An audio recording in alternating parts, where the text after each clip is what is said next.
A 16-year-old stood alone in court. No lawyer, no backup, just facts. They said he didn't stand a chance until he exposed a scandal that shook the entire school district. What if I told you the smartest person in the room was the one everyone ignored? This isn't just about proving innocence. It's about dismantling lies, one truth at a time. Stick around, because this story, it rewrites the rules on what it means to fight back, silently. And if stories like this move you, if you believe in giving quiet brilliance the spotlight it deserves, then stay with us. We're just getting started, and your presence here means everything. Together, let's keep telling the stories that were never supposed to be told. Everyone in the courtroom smirked when he walked in. Not because he was funny, but because he looked like he was lost.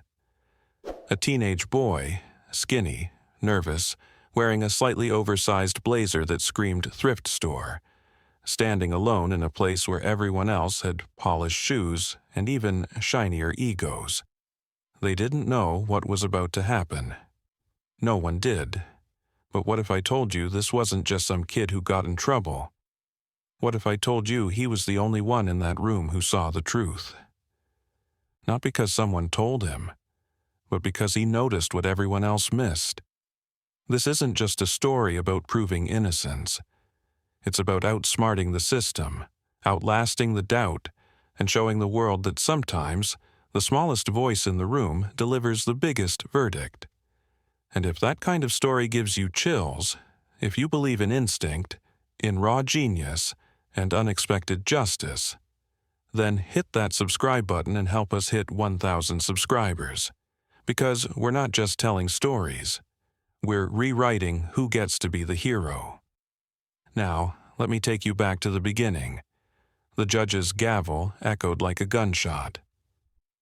Case number 4823, State versus Benjamin Cadeheads turned. At the defendant's table, Benjamin sat alone. 16 years old, he didn't have a lawyer. Gasps rippled through the gallery. "Where's his representation?" the judge asked, eyes narrowing behind thick glasses. "I waived it," Benjamin said softly, standing. His voice cracked just enough to draw a few snickers from the back row. "You're representing yourself?" the prosecutor asked, a man in his 40s with perfect posture and a permanent smirk. Benjamin nodded. "Yes, sir." Another ripple of disbelief. This wasn't traffic court, this was a criminal hearing, and Benjamin was on trial for stealing over $10,000 in equipment from his school's media lab. Cameras, laptops, microphones, gone overnight, no forced entry, just fingerprints. His fingerprints on a broken cabinet. It looked airtight, slam dunk. Even the principal, Mr. Holbrook, sat on the witness list. Everyone assumed this would take less than an hour, but Benjamin had other plans. He didn't look nervous. He looked curious, like someone playing a mental game no one else knew was happening. From the back row, a girl with a red beanie scribbled in a notebook. Her name was Sierra. She knew Benjamin not well, just enough to know he didn't talk much, and that he always sat in the back of class, chewing his pen cap and staring out the window like he saw things no one else did.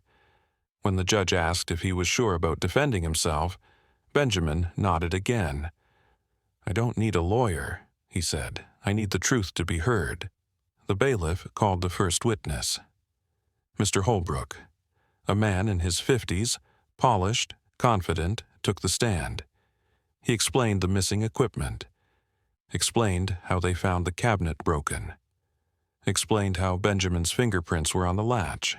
The prosecutor beamed, open and shut. But then Benjamin stood, walked slowly toward the witness stand and asked his first question. "Mr. Holbrook," he said, "how long have I been volunteering in the media lab?" Holbrook blinked. "Since freshman year, I believe." "That's 3 years?" "Yes." "And in that time, have I ever checked out equipment?" Yes, often. Benjamin nodded.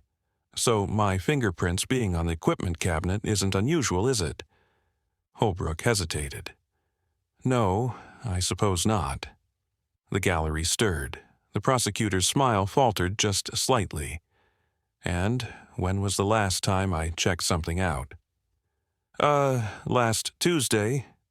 Benjamin turned to the judge. That was 2 days before the theft. My prints were already there. Silence. Sierra looked up from her notebook. Benjamin continued. Calm, steady. Now, Mr. Holbrook, can you tell the court where you were on the night of the theft? The judge raised an eyebrow. Mr. Cade, that's irrelevant. No, Your Honor, Benjamin said. It's extremely relevant. And that was the moment the entire courtroom realized this wasn't going to be a normal trial. Mr. Holbrook stiffened slightly in his seat. I was at home, he said. Alone? Benjamin asked. Yes. No one else can confirm that? Holbrook's jaw clenched. No. Benjamin paced slowly, hands behind his back. He didn't speak like a kid trying to be smart. He spoke like someone who knew something no one else had bothered to question. He turned back to the stand. Do you remember the email you sent the night the equipment went missing? Holbrook's brow furrowed. What email? Benjamin reached into a manila folder and pulled out a printed sheet. This one, he said, handing it to the bailiff. The judge examined it. Mr. Holbrook, did you send this email at 9:47 p.m. the night of the theft? Holbrook leaned forward. Yes, I emailed the district about a budget transfer. Benjamin nodded. You sent it from your office desktop? Yes. From your school account? Yes. Benjamin tilted his head. So, you were at school that night? A pause. Holbrook's eyes narrowed. I must have sent it remotely. You said you were at home. I was. Benjamin smiled gently, like he wasn't trying to corner him, just trying to understand. But the system logs show that login came from the school's hardwired IP address, not remotely, he said. That means someone was physically in the building. Holbrook's mouth opened, then shut. Sierra blinked. Her pen stopped scribbling. The prosecutor stood up. Objection. Mr. Cade is making assumptions he can't support. Benjamin raised a flash drive. This contains the security logs from the district's server. I got them through a public records request. The judge looked intrigued. I'll allow it. Benjamin walked to the projector station and loaded the logs. The courtroom lights dimmed slightly as he pulled up a timeline. Here, he said, pointing to a highlighted row. 9:47 p.m. district email sent. Logged in from IP address ending in .223. He clicked another tab. This is the school's static IP. It ends in .223. He looked up. No student has access to that machine, only administrators. The room went completely still. Mr. Holbrook looked pale.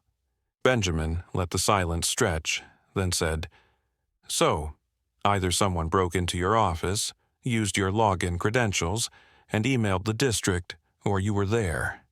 Which is it? Holbrook didn't answer. The judge cleared his throat. Mr. Holbrook, you are under oath. Holbrook's lips twitched. I must have forgotten. I did stop by the school. Why'd you lie? Benjamin asked. I didn't lie, he said too quickly. I just didn't think it mattered. But it does, Benjamin said, his voice steady. Because that's the exact time the security system glitched, when all the hallway cameras went down. The exact moment the equipment vanished. He turned to the judge. I'm not saying Mr. Holbrook did it. I'm saying he was there. And if he could forget being at school that night, how many other things has he forgotten? Gasps. A few murmurs. Sierra's hand trembled on her notebook. She looked at Benjamin with something between awe and disbelief. The judge turned to the prosecutor. Any response? The man stood, unsure for the first time. We'll need to review the footage if it exists. Benjamin nodded. That's the problem. There is no footage. He pulled up a new document. This is a work order submitted the day after the theft. It reports the Media Lab's DVR system was wiped, not damaged, not broken, wiped clean. He let that sink in. I didn't have access to that. Only 2 people did. He turned slowly. Myself and Mr. Holbrook. For a moment, the entire courtroom felt frozen in time. Mr. Holbrook's face had gone a shade lighter. The prosecutor's mouth was slightly open. And the judge just leaned back slowly, tapping a pen against the bench like he was seeing a different case unfold than the one he'd expected. Then, a new voice echoed from the back of the room. I can confirm that, it said. Everyone turned. A woman stood near the door, sharp suit, badge on her hip. Detective Margot Fields. She hadn't been on the initial witness list. Most people didn't even know she was in the building. I pulled the digital wipe order myself, she said, stepping forward. And the login used to initiate it was Holbrook's. Gasps erupted. The judge banged his gavel. Order! Mr. Holbrook sat like a statue. But, the prosecutor stammered, that doesn't prove he stole anything. Benjamin didn't flinch. You're right, it doesn't. He turned to face the gallery, then to the jury. But it proves this wasn't simple. It proves I'm not the only one with access. And it proves someone's been lying. He walked back to his table, calm as ever. I never said I knew who did it, he added. I just knew it wasn't me. Sierra's eyes were wide. Her pen was back to scratching across the page, sketching, not writing now, drawing his face, his stance, that weird, impossible calm he carried like armor. The judge called a recess. As the room emptied, Benjamin stayed seated. He didn't gloat, he didn't smile. But the look in his eyes, focused, sharp, far older than 16, said everything. This wasn't luck, this was intention, and he was just getting started. 20 minutes later, Benjamin sat alone in a hallway bench. Sierra approached slowly, notebook pressed to her chest. You planned that, didn't you? She asked. He looked up. Planned what? The whole thing, the emails, the access logs, even that detective showing up. Benjamin shrugged. Not all of it. She sat beside him. But most of it. He didn't answer. I always thought you were just quiet, she said. But now I think you were listening the whole time. He gave the smallest nod. You ever thought of being a lawyer? No. Why not? Because I don't like arguing. Sierra laughed softly. You just dismantled an adult's entire testimony without raising your voice. Benjamin leaned forward, elbows on knees. People make mistakes, he said, but most people only see the obvious ones. She tilted her head. And you see the other ones? I try. A beat. Then she held out her sketchbook. You want to see what you look like when you're destroying someone's credibility? Benjamin glanced at the sketch. It was good, scary good, his face, the posture, the look in his eyes. That's not what I look like, he said. That's what everyone else saw, she replied. A soft sound, her way of telling him he'd become something bigger than just a kid on trial. He didn't answer. Just closed the sketchbook gently and handed it back. Thanks, he said, and meant it. After recess, the courtroom felt different. People leaned forward now, eyes wide. No more smirks, no more giggles. Even the prosecutor flipped through his files faster, like trying to catch up to a story he thought he understood. Benjamin stepped up again. Your Honor, I'd like to call my next witness. The judge nodded. Ms. Teresa Lane, a woman in her mid-30s, walked up, adjusting a lanyard that held her ID, Sound and Lighting Tech, Roosevelt High. She looked nervous, glancing at the judge, then at Benjamin. "Miss Lane, can you tell the court what you were doing on the night of the theft?" She cleared her throat. "I was working late in the theater room, fixing the main stage console. Did you see anyone else in the building?" "Yes." Benjamin took a slow breath. "Who?" She hesitated. "Please answer," the judge urged gently. "Mr. Holbrook," she said. "He was walking toward the media lab. Looked like he was carrying something." Murmurs again, louder this time. "Did he see you?" Benjamin asked. He stayed quiet. I assumed he had late-night duties, but when I heard about the theft the next day, I wondered. Benjamin nodded. "Thank you. No further questions." The prosecutor tried to discredit her, but it didn't stick. She had no motive, no personal beef with Holbrook, just a simple tech who saw what others didn't.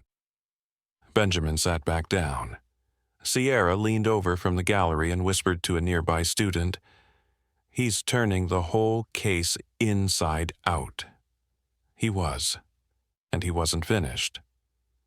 Back at school that afternoon, Benjamin walked past the front office without stopping. No one tried to call him back. No one dared. He slipped into the old sound booth behind the auditorium, the one place no cameras reached. Inside was dusty, forgotten. But Benjamin wasn't there to hide. He was looking for something. He popped open a drawer under the mixing console. Dust clouded the air. Underneath old scripts and tangled cords, he found what he hoped would be there. A backup drive. He smiled. At home that night, he connected it to his laptop. It buzzed weakly, like an old engine trying to remember its purpose. And then, files, hundreds of them, soundboard recordings, stage audio tests, accidental captures from ambient mics. He scanned through folders until one caught his eye. autorec1107.wav. It had been recorded the night of the theft. He pressed play. At first, nothing. Then muffled voices. He turned up the gain. Static cleared. And there it was, Holbrook's voice. "Just enough to make it look like an inside job. Don't touch the cameras. I'll handle it." Another voice responded, sharp, worried. Benjamin didn't recognize it. Yet. But if someone finds out, "No one will. It's all under control." Benjamin's breath caught. The evidence wasn't just strong, it was undeniable. He looked at the clock. 11:52 p.m. He had less than 9 hours before court resumed. And he had to do more than present this. He had to prove why it mattered. The next morning, the courtroom was packed. Word had spread. Teachers, students, parents, even a local journalist, sat shoulder to shoulder, buzzing with the kind of energy you only feel when something big is about to happen. Benjamin stood up. His tie was still crooked, his shoes still scuffed. But today, no one laughed. "Your Honor," he said, "I have new evidence, a recorded audio file captured by the theater sound system the night of the incident." The judge leaned forward. "Was this obtained legally?" "Yes. The sound system records automatically. The file was saved to a backup drive, which I accessed after finding it in an unused tech drawer. Public access space. No passwords." The judge nodded. "Proceed." Benjamin handed the flash drive to the bailiff, who plugged it into the courtroom speakers. A moment of static, then, just enough to make it look like an inside job. The voice echoed, familiar and cold. Holbrook's voice. "Don't touch the cameras. I'll handle it." Whispers erupted. The judge banged the gavel, but the sound kept playing. Another voice responded, one that now made Benjamin's stomach twist. It was Marcus, the student body president, teacher's favorite, A kid Benjamin once shared lunch with in silence. But if someone finds out, no one will. It's all under control. Click. Silence. Then chaos. Marcus stood in the gallery, pale and frozen. Holbrook looked at him, not with surprise, but with fury, like betrayal had just flipped direction. The prosecutor's hands trembled as he pulled his notes together. The judge looked around the room, then at Benjamin. "Mr. Cade, would you like to clarify what we just heard?" Benjamin stepped forward. "I believe Mr. Holbrook and Marcus O'Reilly conspired to stage the theft and frame me." He held up a printed page. "This is the equipment checkout log. Marcus signed out gear 2 weeks before it went missing, gear that never returned. He also had the access code to the back entrance, granted by Holbrook himself under student leadership exception." He handed copies to the jury. Sierra, sitting in the second row, whispered, "He mapped this like a crime novelist." The judge turned to Holbrook. "Is any of this true?" Holbrook didn't speak, but Marcus did. "I didn't mean for it to go this far," he blurted. "He said no one would notice, that no one cared about the quiet kids." He looked at Benjamin. "He said you were an easy scapegoat." Benjamin stared back, unreadable. The judge leaned back slowly. "This case is no longer about a theft, it's about a cover-up." Gasps again.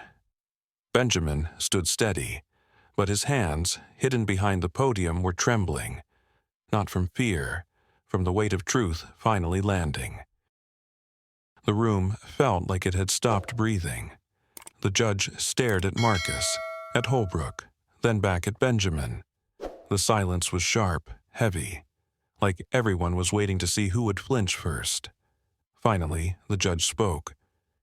"Court will recess for 20 minutes while I consult with the district attorney and review this new evidence."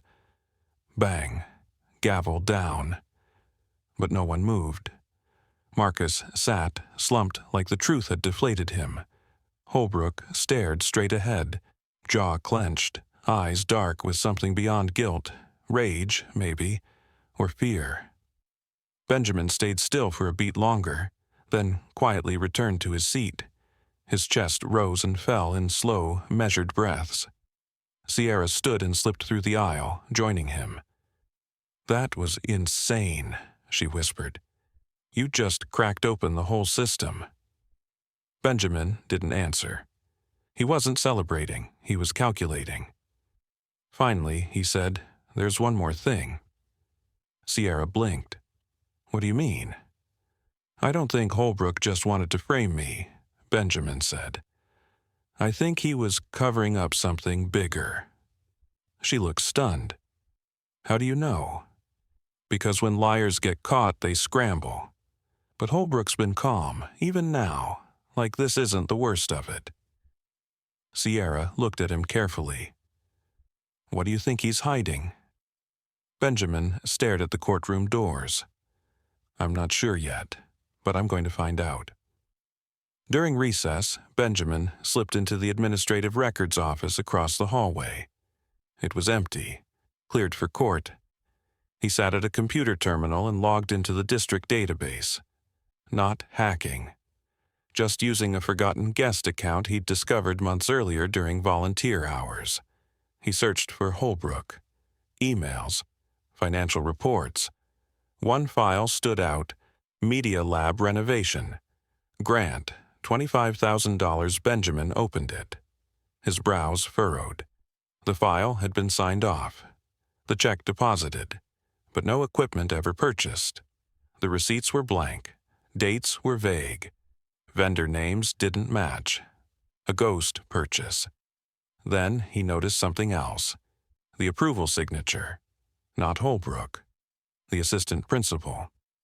He felt the pieces fall into place. This wasn't just a theft, it was fraud. And he was never the real target. He was the distraction. The easiest misdirection in the building. Back in the courtroom, Benjamin approached the judge as the recess ended. "Your Honor, I request to amend the scope of this hearing to include potential financial misconduct connected to the case. The judge blinked. That's a serious accusation. Benjamin nodded. So is framing a minor. He handed over printed documents. The judge reviewed them, frown deepening, then turned to the DA, who had just entered the chamber. I suggest we open a formal investigation into Mr. Holbrook and associated parties for possible embezzlement. Holbrook stood abruptly. You can't be serious. But his voice cracked. Not with anger, but panic.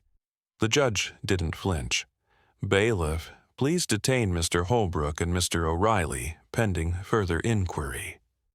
The room burst again, but not in gasps this time. Applause.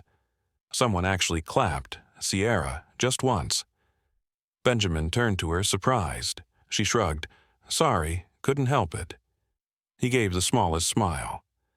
Because now, they weren't just listening, they were believing. As the courtroom emptied out, Benjamin didn't walk out like a victor. He walked like someone carrying weight.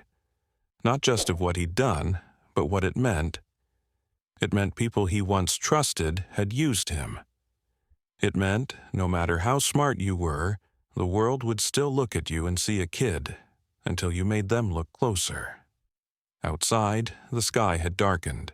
Rain threatened the horizon. Sierra caught up with him near the front steps. They're saying the DA's opening a full investigation, she said. Audit, interviews, even a press release. Benjamin didn't answer right away. Then, finally, I didn't want this. Sierra looked at him, puzzled. I just wanted them to stop lying. She nodded slowly. You didn't ask for war. You just didn't back down. They walked in silence down the street, away from the courthouse, past the fence where kids tagged initials and carved dates, past the lunch benches where Benjamin used to sit alone. You know what's crazy? Sierra said suddenly. What? You were never supposed to win, not the case, not the attention, none of it. Benjamin stopped. I know. And you still did. He looked at her, not with pride, but with the quiet humility of someone who understood just how fragile truth could be. She reached into her backpack, pulled out the sketch pad again. This time, a new page. Not just him at the podium, but a courtroom of faces. Some laughing, some stunned, some changed. You changed the shape of that room, she said. Benjamin stared at the drawing, then slowly whispered, I wonder what it cost. Sierra's voice softened. The truth always costs something. The next day at school was different. Students who once ignored him nodded. Teachers gave him second glances. Even the principal, now acting without Holbrook, invited him in for a talk. You uncovered something serious, she said. It's going to take time to recover. Benjamin sat silently. We'd like to offer you a formal position on the Student Integrity Council. Paid internship, maybe even future legal mentorship. He blinked. Why? She smiled. Because people who see what others miss, they're rare and needed. Benjamin didn't answer right away, then simply said, I'll think about it. He didn't need their titles or their offers. What he needed was space. That afternoon, in the back of the library, Sierra slid into the seat across from him. No speech today? She teased. He shook his head. You still sketching everything? She grinned. It's how I make sense of the world. He raised an eyebrow. You think it makes sense? No, she laughed, but it feels better when I turn it into art. He considered that. Maybe I should draw too, he muttered. She grinned wider. You already do, just with facts instead of pencils. He looked down at his notebook, where his original notes, timelines, and quotes were still scribbled. A courtroom, a machine, a pattern. Not so different from an engine after all. It had been 3 days since the hearing. 3 days since Holbrook was escorted out in cuffs, since Marcus disappeared from school, and since Benjamin had become something he never asked to be: visible. He stood alone in the empty media lab that afternoon, the hum of computers and faint echo of cooling fans filling the silence. The room still smelled like dust and burnt cables, but now it was his. Not officially, but spiritually. He walked past the rebuilt cabinet, now fitted with a new lock, and sat at the workbench where it had all started, where he'd first noticed the missing entries, the access logs that didn't match. Back then, no one believed him. Not even himself, fully. But now? Now they listened. The door creaked open. Sierra stepped in, headphones slung around her neck. "You always hang out in the scenes of your battles?" she asked playfully. Benjamin glanced up. "Sometimes." She dropped her bag beside him and sat cross-legged on a chair. "They want you to speak at the district assembly. Tell your story." He groaned. She laughed. "Don't worry. I told them you'd only go if they let you run the soundboard." Benjamin cracked a smile. "I'd do it for that." They sat in silence for a while. Then Sierra said, "You ever think about how many kids out there are like you?" Benjamin turned toward her. "What do you mean?" "I mean the quiet ones, the observers, the ones who know something's wrong but don't know if they're allowed to say it out loud." He thought about that. "I guess," he said, "but they shouldn't have to shout to be believed." Sierra nodded. "Exactly. That's why your story matters." That night, Benjamin sat alone in his room. Not with court transcripts, not with timelines, just a blank notebook. He wrote a single line. "Truth doesn't need to scream, it just needs to stand." He underlined it once. Closed the book. Then opened a fresh page, and began sketching something new. An idea, maybe, a blueprint, for whatever came next. To me, Benjamin's story isn't about revenge. It's about resolve. Because sometimes proving you're right doesn't mean shouting louder. It means showing up, staying steady, and letting the facts speak for themselves. If you've ever been underestimated, overlooked, or told to stay quiet, this story is your anthem. And if you believe in giving the quiet ones a voice, support this channel by subscribing and ringing that bell. You won't want to miss the next story, because chances are it'll remind you just how powerful being underestimated can be.